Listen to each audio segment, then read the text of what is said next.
જય જવાન જય કિસાન। આ વખતે આપ સૌને જણાવતા આનંદ થાય કે અમે ટેટી વાયેલી હતી અને ટેટી તમને બતાવવા જ ફરીવાર જઈ રહ્યા છીએ, કારણ કે અમે જ્યાં સુધી અમે પોતે પ્રોડક્શન ના લઈએ ત્યાં સુધી અમે બીજા ખેડૂતોને નથી કહેતા। તો આ વેરાયટી હતી વિક્રમ રાજા, જે પટ્ટાવાળી આવે છે અને કચ્છ સૌરાષ્ટ્રની અંદર ખૂબ સારી એની માગણી હોય છે। તો આ વિક્રમ રાજા વેરાયટી અમે આ વખતે નવી લોન્ચ કરી હતી। તો પહેલાં અમે અમારા ખેતરમાં ટ્રાય લીધો અને હવે તમને ભલામણ કરીએ છીએ, જો પાકની ફેરબદલી કરવી હોય અને 10મા મહિનામાં નવી વાવણી કરવી હોય તો અવશ્ય 1 થી 2 વીઘા અમારી વિક્રમ રાજા ટેટી વાવજો। અને હવે ટેટી વાવો તો એક મેન કાળજી શું રાખો કે બેટ બનાવો ત્યારે છાણિયું ભરપૂર ભરો અને આમાં રાસાયણિક ખાતર નાખી મલ્ચિંગ કરી અને ગ્રો કવર કર્યા સિવાય ખેતી ના કરતા।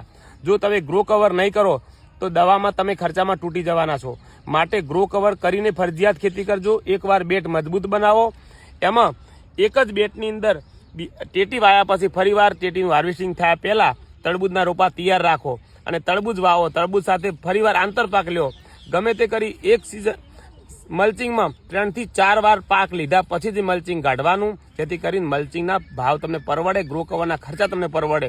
જો વારે ઘડી તમે 4 મહિને ખેડાયું કરશો, 4 મહિને દવાઓ નાખશો, બિયારણ નવા નવા વાપરશો, સાહેબ તમારા શેડા ભેગા નહીં થાય। અને જો 25 રૂપિયા કમાવા હશે તો આવી મલ્ચિંગ વાળી ખેતી કરી એક સિઝનની અંદર બે સાથે પાક લઈ તો જ સાહેબ તમને સારી આવક થશે। આજે અમારું બિયારણ લેવા માટે કોઈ પણ સલાહ જોતી હોય તો અમે સ્ક્રીન આઈડી પર નંબર નાખી દીધો છે।